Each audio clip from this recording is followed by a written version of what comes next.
When we're describing transformations to graphs, the first thing that we may want to note is that it doesn't matter what kind of specific equation we're talking about, whether it's something that's squared or something that we're taking the square root of or absolute value.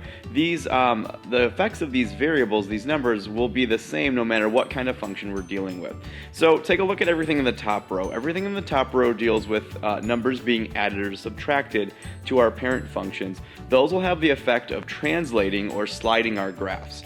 And specifically what we're looking for is whether or not that number is being added or subtracted inside the parentheses or the absolute value bars or underneath the radical, or whether it's being added or subtracted outside of those things. So if you're being added or subtracted inside, this is a horizontal shift. So I'm going to go ahead and label that as such. So it's a horizontal shift, or a horizontal translation of the graph, and the horizontal shift always does the opposite of what it looks like it's going to do. So if I'm seeing adding 9, I would normally think of moving to the right. This is actually backwards of what it will do, and so this will actually be a horizontal shift left 9 spaces. The horizontal shift always does the opposite of what it says.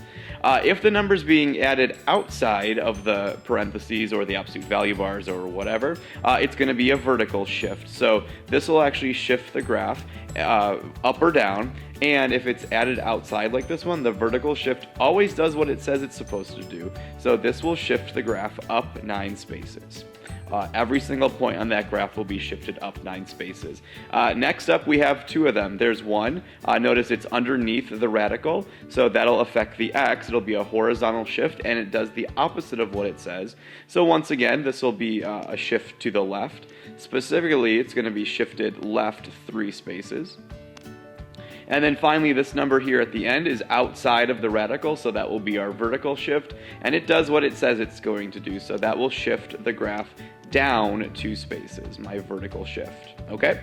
If you look at the bottom row here, these all involve multipliers. Multipliers are going to be stretches or compressions. It'll either stretch the graph vertically or compress it horizontally and so on. So the first thing is we want to figure out, depending on where that number is located, whether it's a vertical or horizontal motion. Well, once again, if it's outside of the bars or the parentheses or whatever, this will be vertical.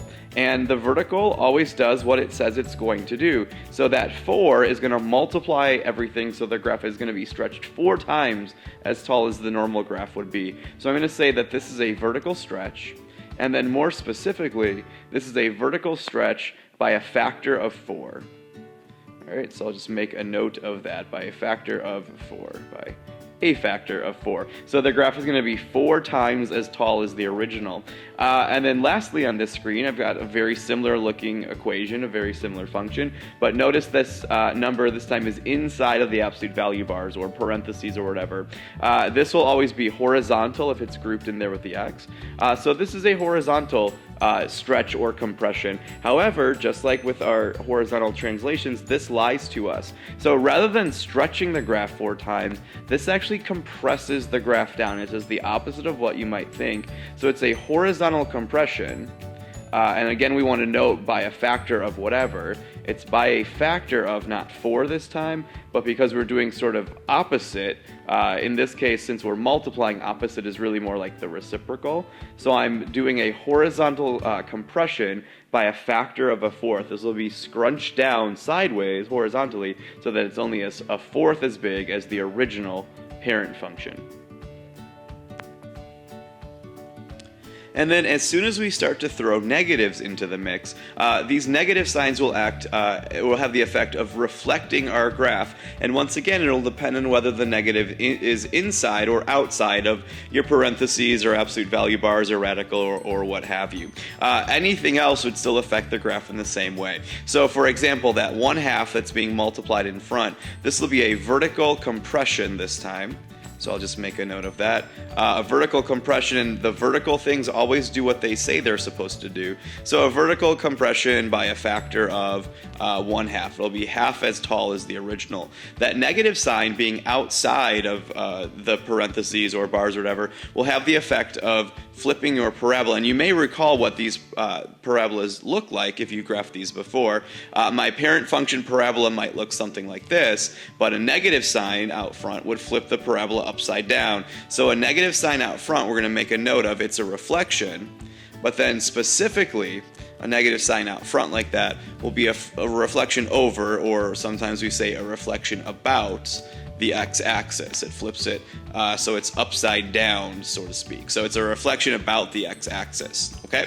You can probably guess then what's going to happen if the negative is located inside the parentheses or inside the square root in this case. Again, it's going to tell you that we do have a reflection, but this time, rather than reflecting the graph upside down, it sort of reflects it sideways. And so if you imagine the parent function of your square root graph, looks something like this, a negative sign underneath the radical will reflect over the y-axis and give you a graph that looks like that. So we'll say that that negative sign inside is a reflection about the y-axis, the vertical axis. And then once again, we can make a note about what that 4 does. That 4 multiplier in front will be a horizontal. I think we just looked at one just like this, didn't we? A horizontal, and then since it does the opposite of what you would think, those horizontal compressions and translations always do the opposite. A horizontal compression by a factor of 1/4. We'll look at the reciprocal for the horizontal ones.